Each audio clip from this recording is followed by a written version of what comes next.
पनीर मटार मसाला हा भाजी आता शिजलेला आहे. मी गॅस बंद केला आहे. हा बघा, वास एकदम चांगला येत आहे. वरून हा बारीक चिरून घेतलेला कोथिंबीर घालायचा.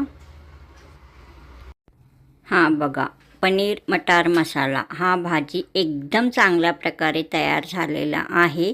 रंग छान आलेला आहे. टेस्ट पण नक्कीच चांगला असणार. हा बघा, एकदम चांगल्या प्रकारे हा भाजी तयार झालेला आहे. हा बघा, एकदम चांगल्या प्रकारे हा पनीर मटार मसाला ग्रेव्ही भाजी तयार झालेला आहे. हा बघा, एकदम चांगला.